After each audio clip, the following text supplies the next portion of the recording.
people who spend more time on Facebook suffer higher rates of depression than people who spend less time on Facebook. It'll destroy relationships, it'll cost time, and it'll cost money, and it'll make your life worse. We know that engagement with social media and our cell phones releases a chemical called dopamine. Dopamine is the exact same chemical that makes us feel good when we smoke, when we drink, and when we gamble. In other words, it's highly, highly addictive.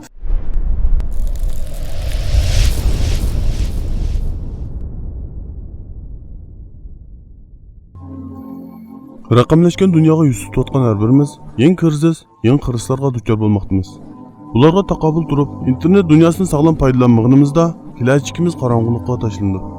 Uzunga suzilgan teziyat teatrlari, tor o'yinlari va ijtimoiy taratqulardagi oyog'i tugmas filmlar insonlarni real dunyodan ilib, mavhum dunyoga tashlayotdi. Natijada ko'plagan kishilar ruhiy tushkunlikka petib qoldi. Xayolparastlik zehnini chirmab oldi. Har doim talay sinash psixikasi bo'lib, xushtumtut omad kelishini o'ylab yurmoqda. Ular o'zlari orzu qilgan muvaffaqiyatlar uchun bosh cho'kirib ishlash yoki o'rganishni xohlamaydi. Faqat o'zlarining yasab olgan mavhum dunyosida tanho yashaydi. Bunday kishilarga eng og'ir keladigan narsa tafakkur qilish va kalla shiltish. Bugungi kunimizga eng xatarli birlashishlarning biri shiltilmayotgan miya va cheksiz internet desak xatolashmasak kerak. Dunyoning yarim nufusi har kuni ijtimoiy taratqularda 6 soat vaqtini o'tkazdi va ular ijtimoiy taratqularga bog'lanib qolganligini e'tirof qilishmoqda. Dunyodagi eng boy kishilarning nimishqa ijtimoiy taratqularni ko'p ishlatmaydiganligini bilamsiz? Agar siz internetni to'g'ri yo'nalishda ishlatmaydigan bo'lsangiz, hayotingizdagi eng chong xavf ijtimoiy taratqu bo'lib qolishi mumkin. His qilmasligingiz mumkin, lekin hayotingizning eng muhim soatlarini ijtimoiy taratqularga sarf qilasiz. Almish shirkatining qurg'uvchisi Steve Jobs ijtimoiy taratqu qo'llanmadi va bolasini 14 yoshga kirguvchilik telefondan chekildi. Mark Zuckerberg Facebook ishlatmaydi. Twitterning 9 cho'ng boshqaruvchisining faqat 4 kunda bir qitimda ko'p Twitterga bir narsa yo'llaydi. Facebookning sobiq direktor yordamchisi Chamat Palapediya o'zining Facebook ishlatmaydiganligini va bolalarini cheklaydiganligini so'zladi. The Guardian tarafidan tarqatilgan bir yozmada ijtimoiy taratqu xo'jayinlari emas, ijtimoiy taratqu supsida ishlaydigan ko'plagan kishilarning uningga bog'lanib qolishdan saqlanish uchun Facebook, Instagram va Twitter qatorliq detallarni shiltishni tashlaganligini va tashlashga harakat qilayotganligini ko'ra olamiz. Facebookning 9 milliard qo'llanuvchisi, YouTubening 2,5 milliarddan ortiq qo'llanuvchisi, Instagramning 1,5 milliarddan ko'p qo'llanuvchisi bor.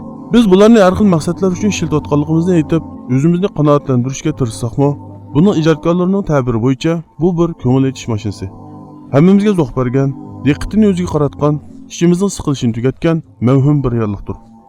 Biz buningda o'zimizning ish faoliyatlarini, asarlarni, eng go'zal foto suratlarini, xo'shallik va kulkuli kunlarni o'rtoqlashmoqdamiz. Bizning bugungi eng chong andishimiz telefondan ayrilib qolish va internetning g'oyib bo'lishi. Bir qitimliq ijtimoiy taratqularda film ko'rishimiz soatlarni o'tkazmasdan oxirlashmaydi. Mana bular xumor bo'lishning ifodasi. O'zimiz duymagan holda bir xumorlikning quliga aylanmoqdamiz. Sosyal media ishlatuvchilarining yangidan bir kasalga giribtor bo'lganligi o'tirib qo'yilmoqda. Bu bo'lsa-mu FOMO. Men bu kasalga duchor bo'lmadim desangiz, tuvandagi alomatlarga qarab yiqing. Saharda uyg'onibla Facebook, Instagram qatorliq supalarga qarashga boshlasangiz, hech qanday uchur kelmagan ahvol ostidami, pat-pat telefoningizga qaraydigan bo'lsangiz, sosyal media supasining kundaligidan bir oz yiroqlashganda bearam bo'lsangiz, hamisha nimalarning bo'layotganligini o'ylab tursangiz, kitob o'qish yoki meni shiltidan biror ishni qilganingizda diqqatingizni bir yerga yig'olmasangiz yoki oxiriga chiqara olmayotgan bo'lsangiz, bu kasalga yo'liqayotgan bo'lsangiz. Bu bizning miyamizdan ajralib chiqqan dopamin gormoni bilan munosabatli. Dopamin miyamizga ximiylik moddalarning biri bo'lib, mukofot gormoni deb ataladi. Sizga tajriba orqali dopaminning kuchi haqida so'zlab beray. Tadqiqotchilar tajriba chashqalarining miyasiga elektron o'rnatdi. Bu elektronlar orqali ular chashqalarning miyasidagi mukofotlash sistemasini qo'zg'atadi.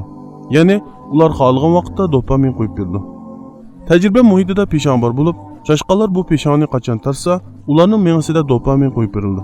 Natijada chashqalar peshoni necha soat tartquda kuchli orzu yetildirishga boshlagan. Chashqalar peshonni tortish uchun hatto yeyishdan, uxlashdan to'xtagan. Ular yer baldin ketguncha peshonni tortib turadi. Keyin tadqiqotchilar bu jarayonni o'zgartdi. Ular cho'ng miyadagi dopaminning qo'yib berilishini cheklashga boshladi. Shuning bilan chashqalar bak mo'rin bo'lib ketdi. Hatto suv ichishga o'rni turmadi va tomoq yemadi. Hech nimani qolmadi. Ijtimoiy taratqu zamonaviy davrimizning yangi zahar xumoriga aylandi. Ijtimoiy aloqa to'rining yoqtirish tipidagi har qanday uchurni topshirib olish yoki har qanday kompyuter o'yinidagi vazifani tamomlash yuqori dopaminning qo'yib berilishini keltirib chiqardi. Biz bo'lsak bu hissiyotga xumor bo'lib qolamiz. Şunlashqa telefonimizni to'xtamay tekshirib turamiz.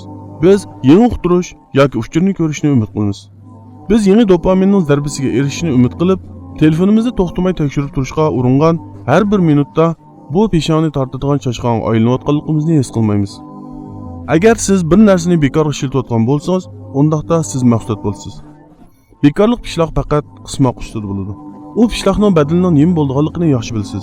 Hozir insonlarni xumor qilish nuqtasida bu sistem ajoyib muvaffaqiyatlarga erishdi. Ular sun'iy aql orqali bizning internet yuziga sonliq ma'lumotlarimizni to'plab, ojizliklarimizni, shaxsiy qiziqishimizni tepib chiqadi. Shunga ular biz doimo yoqtirib ko'rayotgan mazmundagi filmlarni oldimizga chiqarib turdi. Buning bilan bizning ijtimoiy taratqularni qo'llash vaqtimizni uzartirishga tirishadi. Dal bu ko'rilish nisbatining eshishi bilan e'lon beruvchilarning diqqatini tortadi va bizning ijtimoiy taratqu ishlatish vaqtimiz e'lon taxtasi sifatida setiladi. Netflixning direktori shunday dedi. Bizning eng chong raqibimiz Facebook, YouTube va uyqu. Ular hatto bizni uxlamasdan, ularni kuzatib turib, ularga foyda keltiradigan qullarga aylanishimizni xohlaydi. Hozirgi internetga eng xatarli xumor 75% kishining mengisi jinsiy shahvonlikqa xumor bo'lishdir. Internetga sarf qilingan pulning 80%ni yuqorisi shahvoniy narsalarga sarflanadi. Bu insonlarda jismoniy jihatdan og'ir kasalliklarni paydo qilish bilan birga yomon yo'llarga kirib ketishiga turtki bo'ldi. İctimai taratqulardagi necha sekundlik axlat filmlarning shahvoniy va inson mengisini zaharlantiruvchi mazmunlarning butkul hayotimizga ko'rsatgan vayron qiluvchi ta'siri uzun vaqt davomlashgan darslik yoki yurishlik ma'lumotlarga zehnni markazlashtirmaslik bilan ifodalanmoqda. This is a scan of a sex addict brain, an 18-year-old sex addict brain. And we compare that to a normal brain, and at the naked eye, we can tell this is not normal. Now, if we compare that to someone who has cocaine addiction, this is a person who has cocaine addiction. As you can tell, in the prefrontal cortex and the parietal lobe, they're very similar, although you don't see the top part of this brain. The scalloping is about the same if we looked at this sagittally. This person's just not using as much brain because they're used to using the sex and other things to make their brain active. So the excitement, the pornography. So we see a lot of the same deactivation from cocaine and sexual addiction. You can tell again from someone who's a normal brain, we obviously don't see that degree of scalloping. It takes over the mind. İnsan mengisi bir vaqtda ming'lagan manbalardan xabar tepib, ming'lagan narsalarni kuzatishga qodir emasdir. Har qitimda bir ishga diqqatimizni berib, uni tamomlagandan keyin boshqasiga o'tish kerak bo'ladi.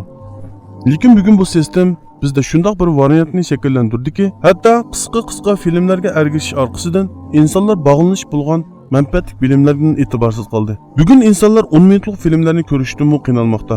Hatto TikTok statistikaga ko'ra, o'ttir hisob bilan har bir qo'llanuvchi bir kunda faqat film izlash uchun 1,5 soat vaqtini o'tkazmoqda. Hozir kundan kunga foydali ma'lumotlarni saqlash o'rnimiz miyamizda emas, balki telefonimizda bo'lib qolmoqda. Bu bizni saqlash qobiliyatimizni to'valatib, keraksiz holga keltirib qo'ydi. Bundaq bir dunyo ruhiy jihatdan do'tlashtirishning yildiz tortishiga yo'l ochadi. Balkim ko'plagan ma'lumotlarga osonla ega bo'lishimiz mumkin.